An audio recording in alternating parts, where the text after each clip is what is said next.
வணக்கம். மனித முடியை கொண்டு சாக்லேட் தயாரிக்கப்படுகிறதா என்பது குறித்த இன்னும் தெளிவான கேள்விகள் நிறைய இருக்கிறது. அந்த கேள்விகளுக்கான பதிலாக நாம் இந்த வீடியோ பதிவை காணவிருக்கிறோம். மனித முடியை கொண்டு நேரடியாக சாக்லேட்டுகள் தயாரிக்கப்படுவதில்லை. மாறாக மனித முடியில் இருந்து பிரித்தெடுக்கப்படும் ஒரு வேதிப்பொருளான எல்-சிஸ்டைன் சில உணவுப் பொருட்களில் பயன்படுத்தப்படுகிறது என்று சொல்கிறார்கள். எல்-சிஸ்டைன் என்றால் என்ன? எல்-சிஸ்டைன் என்பது ஒரு அமினோ அமிலம். அமினோ அமிலங்கள் புரதங்களின் அடிப்படை கட்டுமான பொருட்கள். இது கோதுமை மாவை மென்மையாக்க, ரொட்டி மற்றும் பேக்கரி தயாரிப்புகளின் அமைப்பை மேம்படுத்த மற்றும் சில சமயங்களில் சுவையூட்டியாகவும் பயன்படுத்தப்படுகிறது.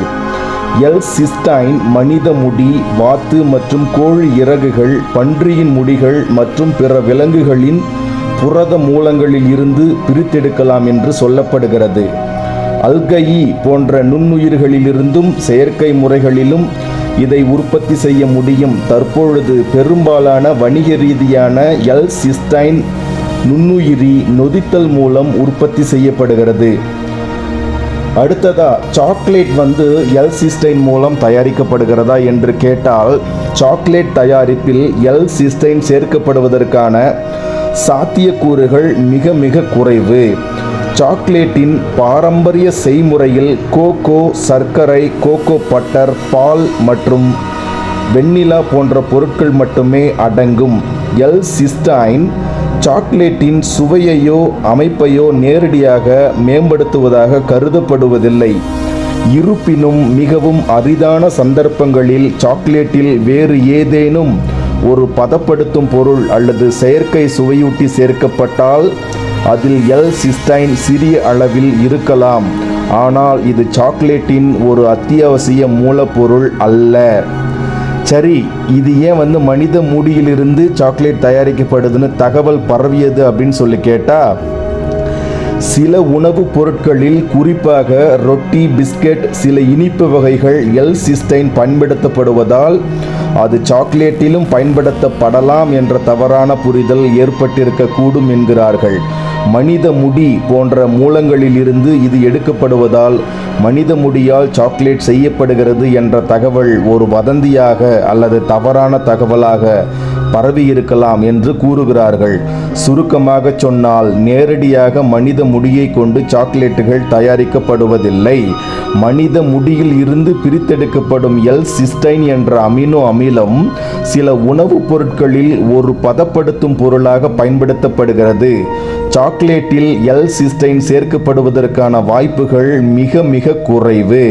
மேலும் அது சாக்லேட்டின் அத்தியாவசிய மூலப்பொருளும் அல்ல என்பதுதான் இதில் முக்கியமாக பார்க்கக்கூடிய கருத்து நண்பர்களே. சாக்லேட் கோகோ விதைகள் என்ற விதை மூலம் தயாரிக்கப்படுவதாக சொல்லப்படுகிறது. சரி, அந்த கோகோ விதைகள்னா என்ன அப்படின்னு சொல்லிட்டு பார்த்தோம் அப்படின்னா, இங்கிலீஷில் தியோப்ரோமோ கோகோ காய்களுக்குள் இருக்கும் விதைகளாகும். இவைதான் சாக்லேட் மற்றும் கோகோ பவுடர் தயாரிப்பதற்கான மூலப்பொருளாக கருதப்படுகிறது. அதை பற்றி பார்க்கும்பொழுது, கோகோ மரத்தை பற்றி பார்க்கலன்னா அது நமக்கு தெரியாமல் போயிடும். கோகோ மரம் பூமத்திய ரேகைக்கு அருகிலுள்ள வெப்பமண்டல பகுதிகளில், குறிப்பாக மேற்கு ஆப்பிரிக்கா, தென் அமெரிக்கா மற்றும் தென்கிழக்கு ஆசியாவில் வளரும் ஒரு சிறிய வகை மரமாகும். தியோப்ரோமோ கோகோ என்ற தாவரவியல் பெயர் கடவுளின் உணவு என்று பொருள்படுகிறது. கோகோ காய்கள் மற்றும் விதைகள். கோகோ மரத்தில் பழுத்த காய்கள் பெரியவை, கால்பந்து அல்லது ரக்பி பந்தின் வடிவில் இருக்கும். இவை மரத்தின் தண்டு மற்றும் கிளைகளில் ஒட்டி கொண்டிருக்கும். ஒரு காயின் நிறம் பழுத்ததும் பச்சை, மஞ்சள், ஆரஞ்சு அல்லது சிவப்பு நிறமாக மாறும்.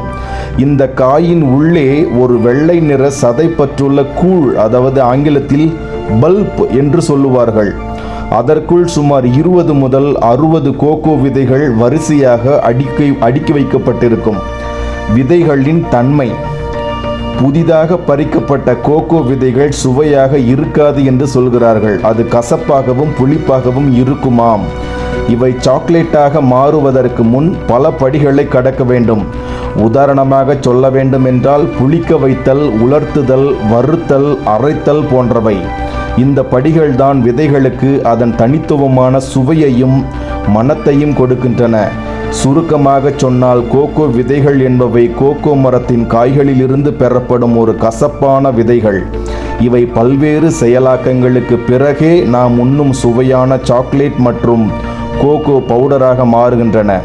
சரி வாங்க நண்பர்கள், இப்போ சாக்லேட் எப்படி தயாரிக்கப்படுது அப்படிங்கிறத தெளிவாக பார்த்துருவோம். அப்போனா தான் நம்மளோட டவுட் கிளியர் ஆகும். அப்படி இல்லைனாக்க கிளியர் ஆகாது இல்லையா? அதனால் சாக்லேட் எப்படி தயாரிக்கிறது அப்படிங்கிறத பார்த்துருவோம்.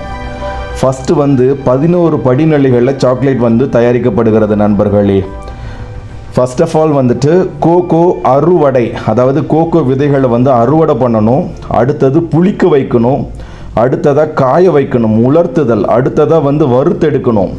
அதுக்கப்புறம் அதை நசுக்குதல் மற்றும் காற்றோட்டம். அடுத்ததாக கிரைண்டிங் பண்ணணும், அரைத்தல். அடுத்ததாக பார்த்தீங்கன்னா ப்ரெஸ்ஸிங், அழுத்துதல். அடுத்தது கலவை, மிக்சிங். அடுத்தது காஞ்சிங், கடைசியாக டெம்பரிங். அதுக்கு அடுத்ததாக வார்ப்படம் மற்றும் பேக்கிங், அதாவது ஆங்கிலத்தில் மோல்டிங் அண்ட் பேக்கிங் என்று சொல்வார்கள். ஸோ இந்த 11 படிநிலைகள் தான் சாக்லேட்டுகள் தயாரிப்பதற்கு முக்கிய ஊன்றுகோலாக இருக்கிறது நண்பர்களே. கோகோ மரங்களில் இருந்து பழுத்த கோகோ காய்கள் அறுவடை செய்யப்படுகின்றன. ஒவ்வொரு காயிலும் சுமார் 30 முதல் 40 கோகோ விதைகள் இருக்கும் என்று சொல்லப்படுகிறது. அறுவடை செய்யப்பட்ட கோகோ காய்களில் இருந்து விதைகள் தனியாக பிரிக்கப்பட்டு பெரிய தொட்டிகள் அல்லது வாழை இலைகளில் குவித்து வைக்கப்படுகின்றன. 2 முதல் 7 நாட்கள் வரை இந்த விதைகள் புளிக்க வைக்கப்படுகின்றன. இந்த செயல்முறை சாக்லேட்டுக்கு தனித்துவமான சுவையையும் மணத்தையும் கொடுக்கிறது. புளிக்க வைக்கப்பட்ட அந்த விதைகள் சூரிய ஒளியில் அல்லது இயந்திரங்களை பயன்படுத்தி நன்கு உலர்த்தப்படுகின்றன, அதாவது காய வைக்கப்படுகின்றன. இது விதைகளில் உள்ள ஈரப்பதத்தை குறைத்து அவற்றின் ஆயுளை நீட்டிக்க செய்கிறது. உலர்த்தப்பட்ட கோகோ விதைகள் குறிப்பிட்ட வெப்பநிலையில் வறுக்கப்படுகின்றன. இது விதைகளின் சுவையை மேலும் மேம்படுத்துகிறது மற்றும் அவற்றின் மேல் தோலை நீக்க உதவுகிறது. நசுக்குதல் மற்றும் காற்றோட்டம். வறுத்த கோகோ விதைகள் நசுக்கப்பட்டு அவற்றின் கடினமான மேல் தோல் நீக்கப்படுகிறது. இந்த செயல்முறைக்கு பிறகு கிடைக்கும் கோகோ துண்டுகள் கோகோ நிப்ஸ் என்று அழைக்கப்படுகின்றன. கோகோ நிப்ஸுகள் அதிக சக்தி வாய்ந்த இயந்திரங்களில் அரைக்கப்பட்டு கோகோ லிக்வர் என்ற திரவமாக மாற்றப்படுகின்றன. கோகோ நிப்ஸில் உள்ள கொழுப்பு கோகோ உருகி இந்த திரவ நிலைக்கு மாறுகிறது. கோகோ லிக்வரிலிருந்து கோகோ பட்டர் மற்றும் கோகோ கேக் ஆகியவற்றை பிரிக்க அதை அழுத்துகிறார்கள், அதை பிரஸ்ஸிங் பண்ணுறார்கள். கோகோ கேக் பின்னர் கோகோ பவுடராக அரைக்கப்படுகிறது.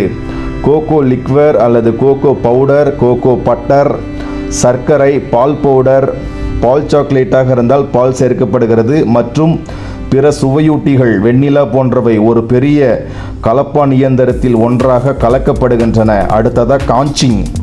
இது சாக்லேட் தயாரிப்பில் ஒரு மிகவும் முக்கியமான படியாக கருதப்படுகிறது. கலக்கப்பட்ட சாக்லேட் கலவை காஞ்ச் என்ற சிறப்பு இயந்திரத்தில் பல மணி நேரம் அல்லது பல நாட்கள் வரை மெதுவாக கலக்கப்பட்டு தேய்க்கப்படுகிறது.